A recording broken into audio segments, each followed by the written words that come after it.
What's going on, everyone? I know it's been a long time since I posted anything, but I figured now is as good a time as any to do so. Hope everyone had a happy Easter, a good weekend. All you sports fans out there, I hope you're enjoying the start of baseball season, and we're coming to the end of March Madness. Looks like our local team, Connecticut, is probably going to win another championship, but we'll see. Down to the Final Four. And the Frozen for our hockey.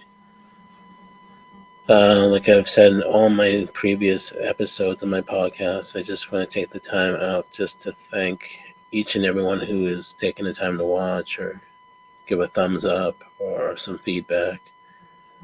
It really means a lot to me. The title of this episode is called State of the Union. As many of you know, President Biden recently gave his State of the Union address, which every president does every year, where they lay out their agenda for the upcoming year in the future. And of course, they get pushback from the opposing party and they give a rebuttal speech um, as well. So I think today I'm going to give my version of that, so to say, of the State of the Union. I think our society as a whole is lacking ethics, morals, and certainly accountability. Um, a lot of people are tired of the same old false promises, lies, propaganda from both sides, and especially from the media. It's led to a rise of populists like Donald Trump. Clearly, he's not a good person or a good leader, but he's different than the norm. People feel they can relate to him because he presents anarchy basically to the system, and that's why they follow him. Um, I mean, our Congress clearly is broken. You have members of Congress practicing insider trading with info that they get from making laws, which is totally unethical. You have the left just trying to use identity politics to lure like minorities and women in. But the whole concept of identity politics has changed. We have so many people just mixing with as far as race, people identifying as different genders. I think they've lost base on how to attract those people, and many of them are going towards Trump, which is scary to say. You have the right, which is absolutely ridiculous. They base everything on fear, like immigrants. They call them rapists and robbers and claim that they're coming to this country to take our jobs. They say that the devil is taking over schools because they're trying to separate religion from the schools, and they're afraid of the truth. They're against DEI. They try to ban books. They address insignificant issues like drag queens reading to kids instead of gun violence, or people using the Bible to groom kids so they can take advantage of them. They preach this nonsensical white Christian nationalism, which A, isn't biblical, and it's certainly not patriotic. Even our Supreme Court is broken. People like Clarence Thomas, instead of cracking down on corruption, they changed the definition of corruption.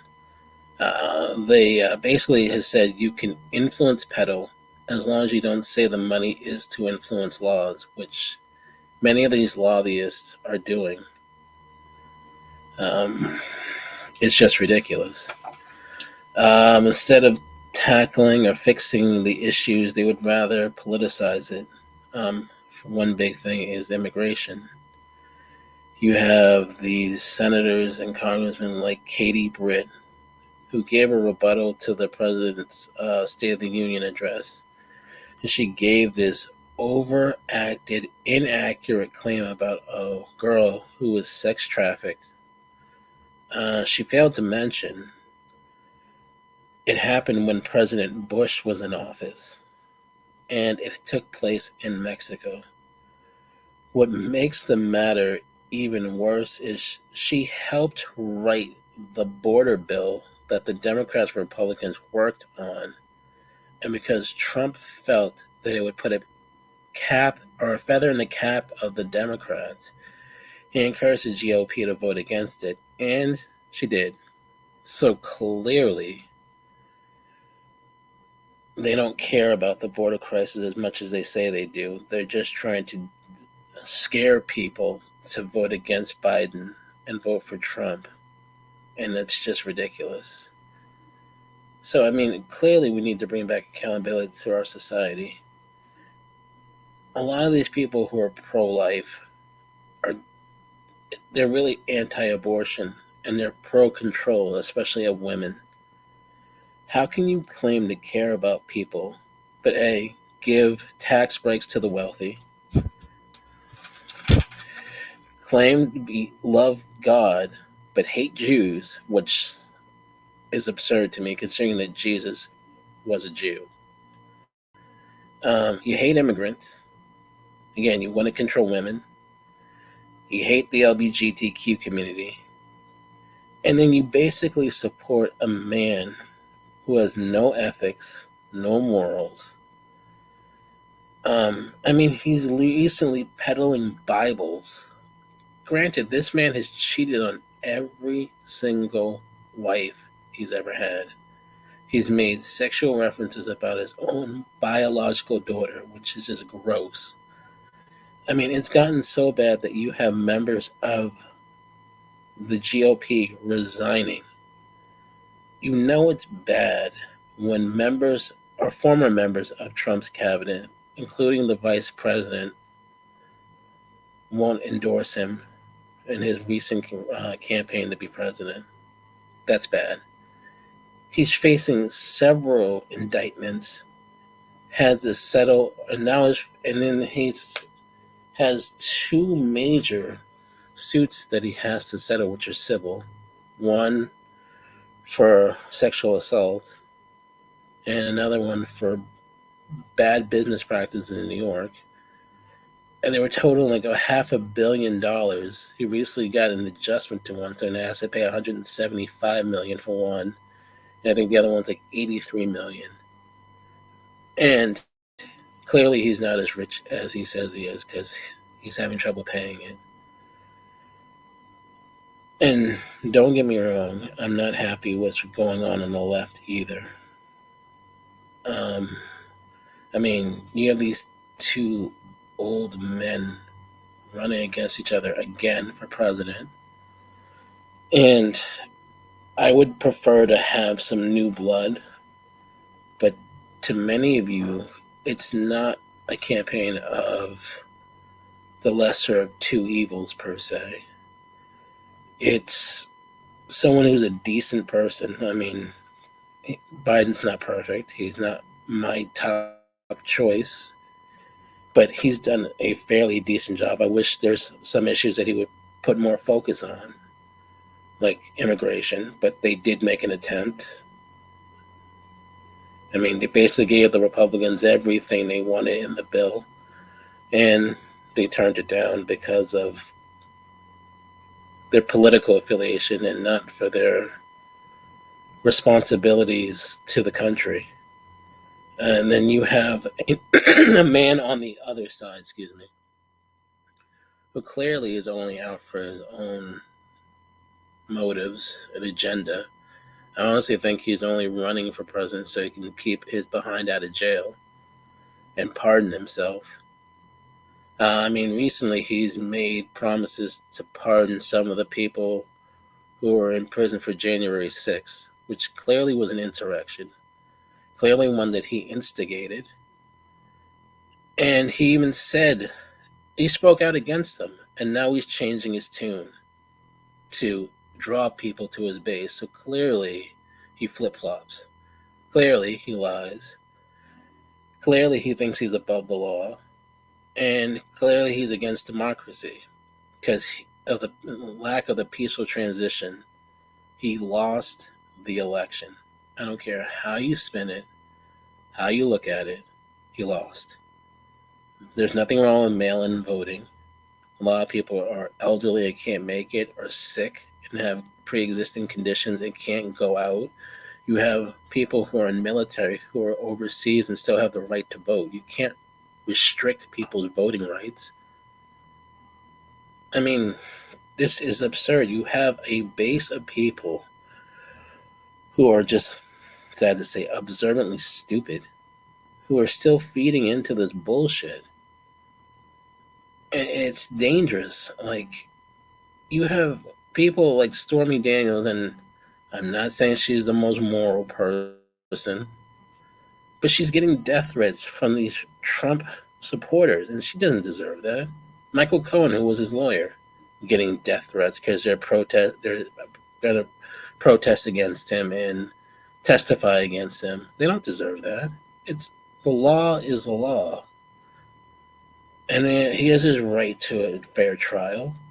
I'm sorry, stop freaking thinking about yourself and screwing people over and lying and cheating, and you wouldn't be in this position. I mean, you don't see Biden having to go through all these lawsuits and stuff. Yeah, I'm not saying he's perfect, and Hunter Biden's going through his own drama. But, I mean, if you were just a decent person, you wouldn't have to be dealing with all this stuff. And it's sad that this is what we have to resort to, and these are the two people we have to choose, but it is what it is. And nothing's going to change unless you get out there and vote. I mean, it's sad that we're in the state that we're in right now.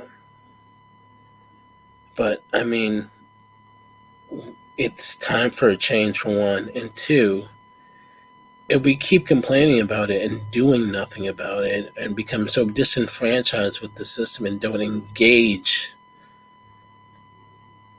and get out there and vote and register people to vote, nothing is going to ever change. It's going to be the same old, same old. And, I mean, I'm at a loss of words right now because, I mean, every day you hear some blasphemous, unpatriotic story of just people who are just out for themselves and not thinking about their fellow man, which is not how God wanted it to be. I mean, you read the New Testament, it's love thy neighbor. There's no footnote after that or asterisk after that where it excludes people. It's love everyone unconditionally, and that's not what's going on.